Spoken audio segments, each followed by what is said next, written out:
First aid تھا، emergency علاج تھا، اتنی زیادہ بکتی تھی، گمان اور خیال سے بالا تھا۔ اور اس کے مالک کی بہت بڑی بڑی بلڈنگز تھی، بہت بڑی بڑی، ہر بڑے شہر میں، دلی میں، بمبے میں، کلکتہ میں، لاہور میں وغیرہ۔ تو انہوں نے ایک قہوہ نکالا اس دور میں، اس کی ایک سادہ سی پیکنگ ہوتی تھی لیکن اس دور کی شاندار پیکنگ تھی کہ یہ قہوہ وہ ہے۔ ان کا دعویٰ تھا کہ جو شخص بستر مرگ پہ ہے، بس موت کے لیے اب اس کے ہاتھ پاؤں سیدھے کر رہے ہیں، اس کے منہ میں چند قطرے قہوے کے ڈال دیں، بندہ اٹھ کے بیٹھ جائے گا۔ اور اس کے بڑے فائدے، بہت فائدے، میں اس کے فائدے انشاءاللہ بتاؤں گا۔ اس کے پھر فارمولے کو، اس کے نسخے کو لینے کے لیے بڑے لوگوں نے کوشش کی، بہت زیادہ لوگوں نے کوشش کی، بہت زیادہ کوشش کی۔ اس کے فارمولے کو ایک بندے نے لیا اس سے، ایک گلاب دیوی ہسپتال ہے لاہور میں، یہ اس دور میں جنگل تھا، آپ کے فیروز پور روڈ پہ۔ لالا لاجپت رائے ایک ہندو لیڈر تھے، لالا لاجپت۔ آج بھی لاہور میں لاجپت روڈ بھی ہے اور جگہ کا نام بھی ہے، لاجپت اب بھی ہے۔ ان کی والدہ کو ٹی بی ہو گئی، اس کا نام تھا گلاب دیوی، والدہ کو۔ اس دور میں ٹی بی بہت عام تھی، تو انہوں نے والدہ کی یاد میں، رئیس تھے جیسے سر گنگا رام بہت رئیس اعظم تھے، انہوں نے دلی میں ہسپتال بھی بنایا، ہمارے یہاں قریب ہے سر گنگا رام کا ہسپتال۔ تو لالا لاجپت رائے نے یہ گلاب دیوی ہسپتال، یہ سارا، تو انہوں نے یہ فارمولا پھر کسی طرح سے اس ہندو تاجر سے لیا، اور پھر عام ہوتے ہوتے کسی طرح ایک صاحب کو ملا، اس سے پھر مجھے ملا، ایک لمبی کہانی ہے، پھر میں نے فیصلہ کیا کہ اس کو عام کر دینا۔ تو یہ کئی سالوں سے اس کو میں نے عام کیا۔ یہ مجھے جہاں تک یاد ہے، میں نے اس کو جو عام کیا تھا وہ غالباً 1988 میں، کیونکہ مجھے 1988 میں اس کی تحریر کا ریکارڈ غالباً مل جائے گا کہ میں نے لکھا تھا۔ 88 کو کتنے سال ہو گئے؟ 36 سال ہو گئے۔ تو یہ 36 سال سے تو میرے تجربات میں آ رہا، اگر میرا حافظہ ٹھیک کام کر رہا تو میں بھول نہیں رہا، تو 1988 میں نے اس کو لکھا تھا، اس کے فائدے، اس کے تجربے، اس کی بہت زیادہ، ہاں کتاب میں بھی ہے یہ۔ تو میں چاہ رہا ہوں یہ نیٹ پہ ڈال دیں، اللہ کی مخلوق کو فائدہ ہوگا۔ یہ دونوں ورقے ہی ڈال دیں، سارے یہ ڈال دیں اسی قہوے کے نام سے۔ تو یہ میں چاہتا ہوں کہ اسے اپنے دسترخوان کی زینت بنائیں۔ اس کے فائدے بتانا شروع ہو گیا نا تو پھر آپ مجھے قہوہ بنا لیں گے۔ ہمارے ایک بزرگ تھے، میں ایک دفعہ گیا نا تو میں ان سے محبت کرتا تھا، 96 سال کی عمر میں فوت ہو، حکیم آ رہا ہو، پیر، مجھے ہٹاؤ، مجھے گھول کے کھا جائے گا، مجھے گھول کے کھا جائے گا، ایسی بولتے تھے، اللہ والے تھے۔ یہ بہت عجب قہوہ ہے، بہت عجب قہوہ ہے، اور لاکھوں لوگوں نے اس کو استعمال کیا، اور اس دور میں لاکھوں روپے اس بندے نے کمائے، اور اس دور کے لاکھوں، آج سے 100 سال پہلے سے زیادہ کے لاکھوں کا لاکھ آج کے کروڑ نہیں ہے، ارب بھی شاید نہ ہو، نہیں ارب بھی نہیں ہے، شاید ارب سے بھی زیادہ ہو۔ یہ وہ چیز ہے، وہ چیز ہے۔ الحضرت رحمت اللہ علیہ، مولانا احمد رضا بریلوی صاحب رحمت اللہ علیہ نے یوں تو نہیں کہا کہ مصطفیٰ جان رحمت پہ لاکھوں سلام۔ اس وقت تھا ہی لاکھ، 9 لکھا ہار، 9 لکھا بازار، لکھ، ہاں دعا ہوتی تھی، لکھ تھیں تے ہزار تھیں، لکھ ہو جائے تو یہ دعا ہوتی تھی۔ یہ قہوہ بہت فائدہ مند ہے۔ غلطی کی میں نے اس کو چھپوا کے نا آپ کو اس کو کاغذ دے دینا تھا، چلو اس میں نیٹ میں ڈال دیں گے، اب اس میں دیکھ لیں گے آپ، اس کی پوسٹ اس کو ڈال دیں، ڈال کے نا تو ہر بندے کو یہ ابکری کی اس سے فائدہ ہو جائے گا۔ بادیاں خطائی 100 گرام، لونگ 20 گرام، دارچینی 20 گرام، بڑی الائچی چھلکا سمیت 20 گرام، چھوٹی الائچی چھلکا سمیت 50 گرام باریک پیس لیں، اور چوتھائی چمچ چھوٹی 1.5 کپ پانی میں ابالیں، 1 کپ رہ جائے، میٹھا ڈالیں، شہد، جو بھی، اس کو چسکی چسکی پئیں، بہت خوش رنگ بھی ہے، خوش ذائقہ بھی ہے، اور فائدے تو پھر آپ پوچھیں نا، پھر اس کے فائدے کہ اس دور میں یہ اس کے فائدوں میں لکھا ہوا تھا کہ جس کے ہاتھ پاؤں جوڑ لیے ہوں اور بندہ بس الوداع، اس کے منہ میں اس کے چند قطرے ڈال دیں. یہ اس کے فائدوں میں، اور بھی اس کے بہت فائدے ہیں. کوشش یہی ہے کہ کوئی اچھی چیز ہو جس سے انسانیت کو نفع پہنچے، وہ چیزیں اکٹھی کر کر کے آپ کی خدمت میں پیش کرتا ہوں جس سے انسانیت کو نفع پہنچے. وہ روحانی تحفے ہیں یا طبی تحفے ہیں، کوئی بھی چیز ہے جس سے انسانیت کو نفع پہنچے، اللہ میرے جذبوں کو سچا کر دے. یہ میں نے پرانا آرٹیکل لکھا تھا، اس کا نام تھا شیرازی قہوہ، بہت پرانا. اس کے بڑے عجیب فائدے ہیں، بہت عجب فائدے ہیں. بادیاں خطائی 100 گرام، لونگ 20 گرام، دار چینی 20 گرام، بڑی الائچی چھلکا سمیت 20 گرام، چھوٹی الائچی چھلکا سمیت 50 گرام. آج آپ کو ایک ایسا ٹوٹکا اور بہت انوکھا ٹوٹکا بتاتا ہوں. یقین جانیے، میں نہیں کہتا کہیں نہیں سوچا ہوگا، کہیں نہیں پڑھا ہوگا، کہیں نہیں سنا ہوگا، لیکن شاید آپ کو یہ بات بہت کم ملی ہو. دیکھیے، ہمارے جسم میں ہاتھ کی کتنی حیثیت ہے، اور پھر ہاتھ میں انگوٹھی کی کتنی طاقت ہے. یہ ان لوگوں سے پوچھیں جن کو حادثاتی طور پہ ان کے انگوٹھے کٹ جاتے ہیں. پہلے بطور سزا نواب، بادشاہ، راجے، مہاراجے یا پرانی تاریخ میں بطور سزا انگوٹھا کاٹ دیا جاتا تھا، اور جس کا انگوٹھا کٹ جاتا ہے اس کا آدھا ہاتھ معذور ہو جاتا ہے، اس کا جسم معذور ہو جاتا ہے. 4 انگلیوں کی طاقت ایک طرف، ایک انگوٹھی کی قوت ایک طرف، ایک انگوٹھی کی قوت ایک طرف. اور آپ دیکھیں کہ انگوٹھا ہی لگایا جاتا ہے، انگلی نہیں لگائی جاتی اسٹامپ پہ، اسٹیمپ پہ، نشانی کے طور پر. اس انگوٹھے کا ہمارے جسم کے ساتھ بہت زیادہ گہرا تعلق ہے. جہاں یہ ہاتھ کی قوت ہے، جہاں یہ جسم کی طاقت ہے، جہاں یہ اعصاب کی قوت ہے، وہاں اس کا اگر ہمیں اس مشین کے اندر کے پرزوں کی سمجھ آ جائے. میں انگوٹھے کو ایک مشین کہتا ہوں. اگر اس کے پرزوں کی سمجھ آ جائے تو بڑی بڑی بیماریاں، بڑی بڑی تکلیفیں ہم سے دور ہو سکتی ہیں. آئیں آج ہم اس انگوٹھے کو کچھ راز کھولتے ہیں، اور ایسے ایسے راز جو بہت پوشیدہ ہے. ہماری طب کی کتابوں میں، ہماری ہندی طب کی کتابوں میں، یونانی کتابوں میں، پرانی ہزاروں سالوں تاریخوں میں اس انگوٹھے کے راز چھپے ہوئے ہیں. میں چند راز آپ کو اس انگوٹھے کے بتاتا ہوں. کبھی بھی اگر آپ کا گلا خراب ہے، آواز بند ہے، ٹانسز ہو گئے ہیں، اور ڈاکٹر کہتے ہیں اس کا آپریشن لازم ہے، آپریشن ضروری ہے، یا یہ ہے کہ اتنے کہ پیپ آ رہی ہے اور گلا بالکل آپ کا سوجا ہوا ہے، اس میں ورم ہے، یہ ایک فائدہ. اب ایسا کریں کہ اس انگوٹھے کو زیتون کا تیل لگا لیں، اور اگر آپ کے پاس کلونجی کا تیل ہے تو بہت ہی بہتر ہے. اس کی مالش کریں. یہ دیکھیں، ایسے مالش کریں، ایسے مالش کریں، اور خوب مالش کریں. اتنا مالش کریں، اتنی کریں کہ آپ کا انگوٹھا اتنا گرم ہو جائے، تیل کے ساتھ اتنا گرم ہو جائے کہ آپ کا ایک ہاتھ دوسرے ہاتھ کو برداشت نہ کرے. ہلکی ہلکی ہلکی ہلکی مالش کرتے رہیں. اب دیکھیں، میں نے چند لمحے مالش کی ہے تو میرا انگوٹھا بالکل گرم ہو گیا، بہت گرم ہو گیا. اس کے بعد اس پہ کوئی پٹی باندھ دیجیے. ایک ٹوٹکا تو یہ ہے. ایک ٹوٹکا یہ ہے کہ آپ صرف انگوٹھے کو ایسے گرم کریں، اور گرم کرتے کرتے آپ سرجیکل ٹیپ لے لیں یا کاغذ کی ٹیپ لے لیں، اس کو تھوڑا سا چپکائیں گے تو کلونجی کے دانے اس پہ چپک جائیں گے. آپ کلونجی کے دانے اوپر باندھ لیں. مجھے یاد ہے کہ میں یہاں جا رہا تھا، سیالکوٹ کی نئی موٹر وے بنی ہے سیالکوٹ جانے کے لیے. میں گزر رہا تھا تو میں نے ایک صاحب سے راستہ پوچھا گاڑی میں. ایک صاحب دیکھ کے مجھے کہنے لگے، آپ اکری والے ہیں؟ ہاں. کہا، آپ کا ایک ٹوٹکا چھپا تھا کہ اگر بائیں ہاتھ کی انگوٹھی کی مالش کریں اور اس کے اوپر کلونجی کے دانے رات کو باندھ دیں، ٹیپ کی شکل میں باندھ کے سو جائیں تو اس کا گلا ٹھیک ہو جاتا ہے.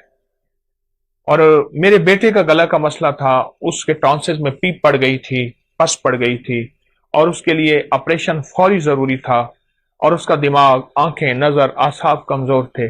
میں نے اس کے لیے یہی کچھ کیا اور بہت زیادہ اس کو گرم کر کے رات کو کاغذ کی ٹیپ باندھ کے کلونجی اس کے انگوٹھے پہ باندھ کے کہا چند دن میں میرا بیٹا ٹھیک ہو گیا.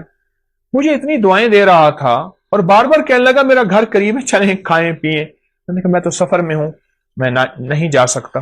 لیکن اس کا جی تھا کہ آپ نے مجھے اتنے بڑے آپریشن سے بچایا اور اتنے بڑے حادثے سے بچایا. اور آپ میرے کتنے جو ہے محسن ہیں. چھوٹا سا ٹوٹکا ہے. میں نے آپ کو دونوں ٹوٹکوں کے آسان ترکیبیں بتائی ہیں. ایک ترکیب پھر سن لیجئے. کلونجی کا تیل ہے یا زیتون کا تیل ہے، اس کی خوب مالش کیجیے، خوب مالش کیجیے. اتنا مالش کریں، اتنا کریں کہ یہ بالکل گرم نہ ہو، گرما گرم ہو جائے. اس کے بعد اس پہ پٹی باندھ دیجئے تاکہ ٹھنڈا نہ ہو. آپ صبح اٹھ کے معمول کے مطابق ہاتھ دھو لیں.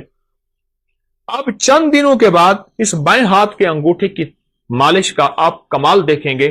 یہ گردن سے اوپر، بس یہاں. دو چیزیں ایسی ہیں جن کو اوپر سے کاٹو تو ختم ہو جاتی ہیں. ایک انسان، ایک کھجور. سارے درخت اوپر سے کاٹ دو، شاخیں نکل آتی ہیں. کھجور کو اوپر سے کاٹو، مر جاتی ہے. انسان کو جہاں سے کاٹو نہیں مرتا، اوپر سے کاٹ دو انسان مر جاتا ہے.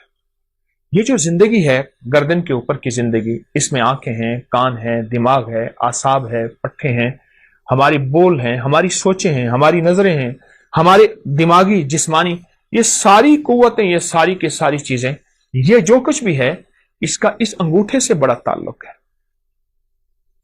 ہماری پوری دنیا میں اس وقت ہاتھ کو دبانے اور جسم کی مالش کرنے اور جسم کے پوائنٹ کو دبا کے، مختلف حصوں کو دبا کے اس کا علاج یا رواج بڑھ رہا ہے.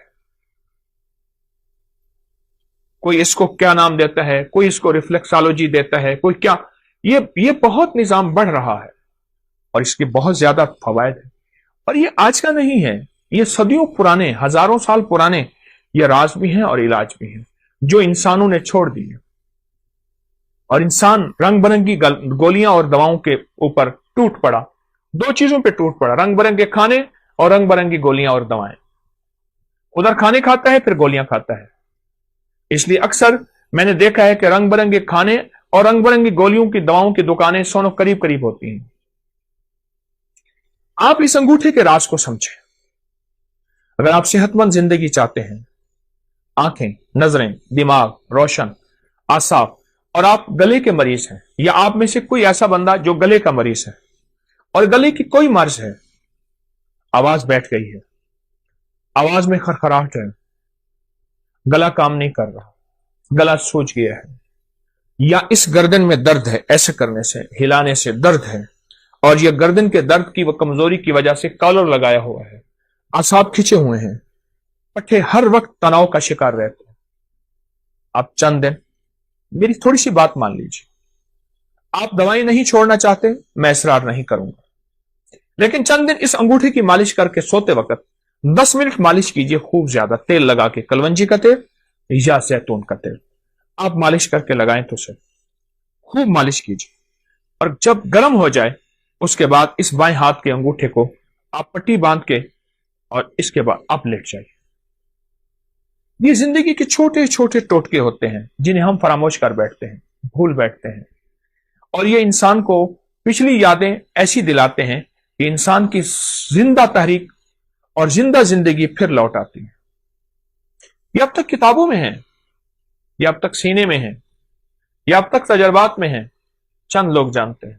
میری کوشش ہوتی ہے کہ یہ پوری امت کو، پورے عالم کو، پوری انسانیت کو، ہر مذہب، ہر فرقے کے لیے آسانیاں ہوں، راحتیں ہوں، خوشیاں ہوں، خوشحالیاں ہوں، اور ان کے لیے یہ ٹوٹکے عام کروں.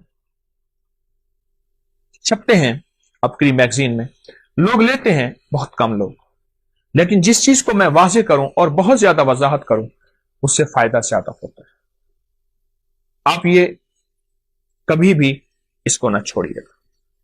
آپ چاہتے ہیں کہ آپ کی زندگی صحت مند رہے، آنکھیں روشن رہیں، ان میں چمک باقی رہے، پھر انگوٹھے کی خدمت کریں. آپ چاہتے ہیں آواز کی کھنک رہے 100 سال کی عمر کے بعد تک کی، اور آواز صاف رہے، اس انگوٹھے کی خدمت کریں. آپ چاہتے ہیں کہ آپ کے کان صحیح سنائی دیں اور آپ کے کان صاف ستھرے ہوں، اور آپ کے کانوں کے لیے نہ کسی مشین کی ضرورت پڑے اور نہ کسی ہاتھ کے سہارے اور آسرے کی ضرورت پڑے، تو آپ اس انگوٹھے کی خدمت کیجیے.